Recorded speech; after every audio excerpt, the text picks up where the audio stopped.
Good morning, Mr. Chairman, Commissioners. It's my pleasure to be here with you today. General Arnold and I were together that day on September the 11th. What I will walk you through here is a chronology of the attacks, and I've presented it in a matrix form. And the only thing I lay claim to is having studied all of the attacks and how they were interwoven together. This was not a linear sequence of events where one attack began and ended, and then a second attack began and ended.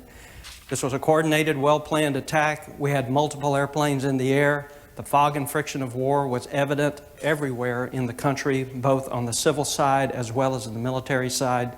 And this hopefully will show you how those interwoven events came about. And I will tell you that the times on this chart come from our logs. The time on the chart is the time that's in the log.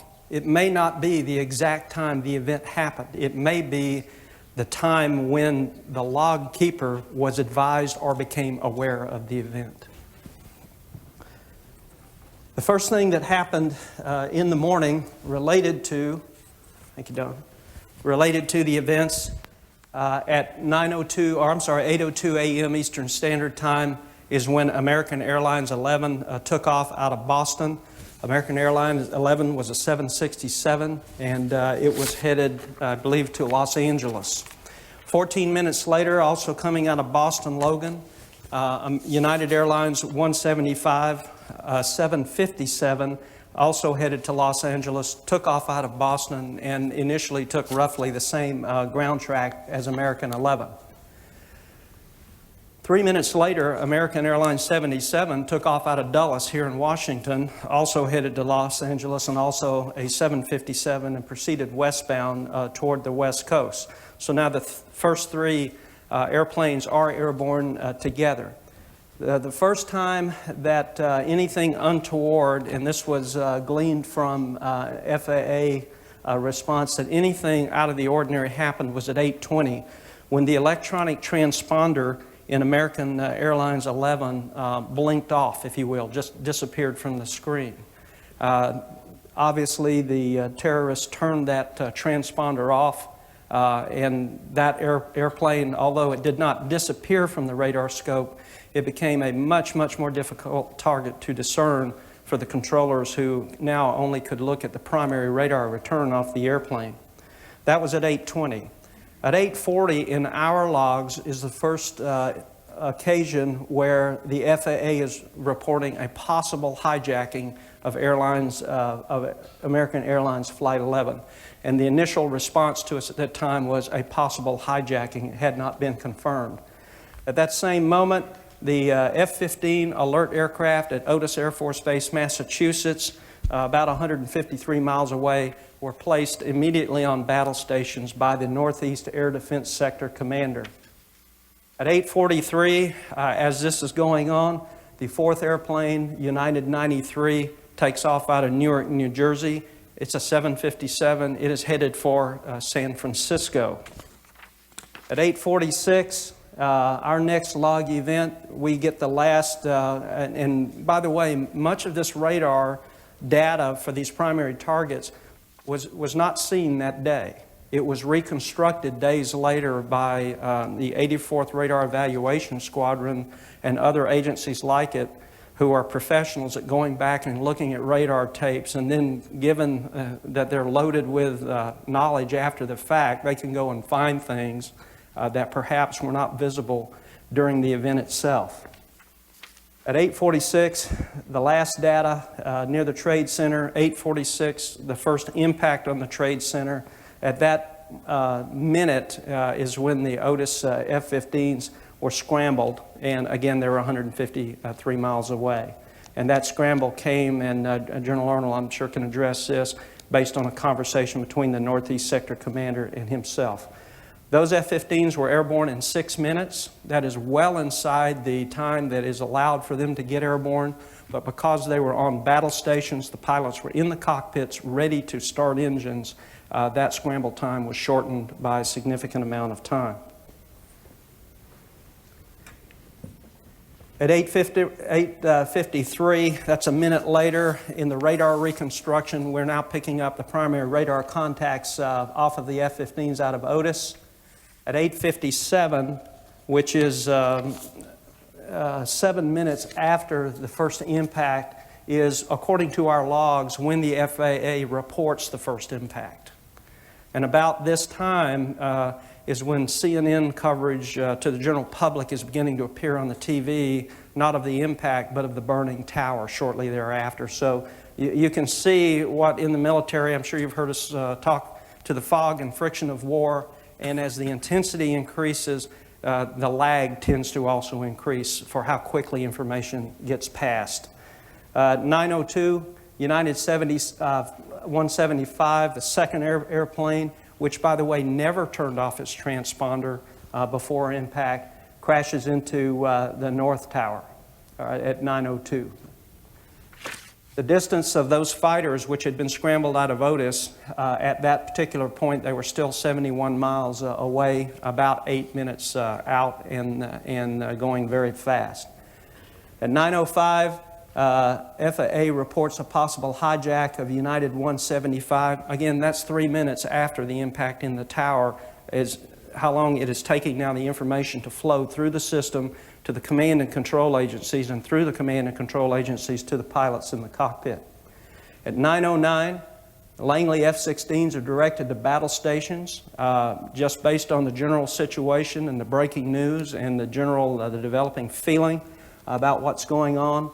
And about that same time, way out in the west, is when America 77, which in the meantime has turned off its transponder and turned left back toward Washington, appears back in radar coverage. And my understanding is the FAA controllers now are beginning to pick up primary skin paints on an airplane, and they don't know exactly whether that is 77, and they're asking a lot of people whether it is, including a C-130 that's westbound toward Ohio. At 9:11, FAA reports a crash into the South Tower. You can see now that lag time has increased from 7 minutes from impact to report. Now it's 9 minutes from impact to report. You can only imagine what's going on the floors of the control centers around the country. At 9:11, I just mentioned that. 9:16, now FAA reports a possible hijack of United Flight 93, which is out in the Ohio area. But that's the last flight that is going to impact the ground. At 9:24, the FAA reports a possible hijack of 77. That's sometime after they had been tracking this primary target. And at that moment as well is when the Langley F-16s were scrambled out of Langley. At 9:25, America 77 is reported heading toward Washington, D.C., not exactly precise information, just general information across the chat logs. 9:27, Boston FAA reports a fifth aircraft missing, Delta Flight 89, and many people have never heard of Delta Flight 89. We call that the first red herring of the day because there were a number of reported possible hijackings that unfolded over the hours immediately following the actual attacks. Delta 89 was not hijacked, enters the system, increases the fog and friction, if you will, as we begin to look for that. But he lands about 7 or 8 minutes later and clears out of the system. At 9:30, the Langley F-16s are airborne. They're 105 miles away from the Washington area. 9:34, through chat, FAA is unable to precisely locate American Airlines Flight 77. 9:35, F-16s are reported airborne, and many times reported airborne is not exactly when they took off, it's just when the report came down that they were airborne.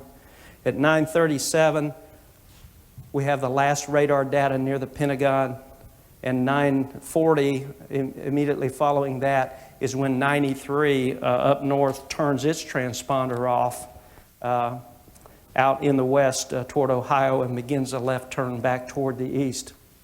At 9:49, FAA reports that Delta 89, which had been reported as missing, is now reported as a possible hijacking. So again, He is, I'm sorry, 941. Again, he is in the system. He's kind of a red herring for us. Now, the only thing that I would point out on this chart is this says 943 American Airlines 77 impacts the Pentagon. The timeline on the impact on the Pentagon was changed to 937. 943 is the time that was reported that day. It was the time we used, and it took about 2 weeks to discover in the parking lot of the Pentagon this entry camera for the parking lot, which happened to be oriented toward the Pentagon at the time of impact. And the recorded time is 937. And that's why the timeline went from 943 to 937, because it is the best documented evidence for the impact time that we have. Getting toward the end now, 947 is when Delta 89 clears the system by landing in Cleveland, so he is not a hijack. Lots of things are going on now in the system as the sectors begin to call both units that are part of 1st Air Force and NORAD, as well as units that have nothing to do with us. We're beginning to call everyone now. And the 103rd Air Control Squadron, for instance, stationed in Connecticut, is an air control squadron, a radar squadron, and they got their radar online, operational, and began to link their radar picture into the Northeast system. They are not normally part of NORAD. This is really the initial part of a huge push the rest of that day to link as many radars in on the interior as we can and to get as many fighters on alert as we can. At 10:02, United 93, last radar data, and the estimated impact time for United 93 is 10:03. At 10:07, FAA reports there may be a bomb on board 93. That's 4 minutes after the impact. At 10:15, they report that it's crashed, and you can see now that fog and friction lag time has increased from 7 minutes to 9 minutes to 15 minutes because of the level of activities that are going on. And there are notations here about other airplanes as we begin to divert other airplanes that are just out were intended for training that day. We're picking up the phone, calling Syracuse, the Air National Guard. They're beginning to get flights airborne. They're beginning to arm those aircraft with whatever weapons they have handy so we can posture that defense. That is how the timeline unfolded. As you can see, it is a fabric of interwoven actions. This was not just a linear event. So lots of things going on, lots of activities, and lots of C2 centers. Sir, that completes my piece.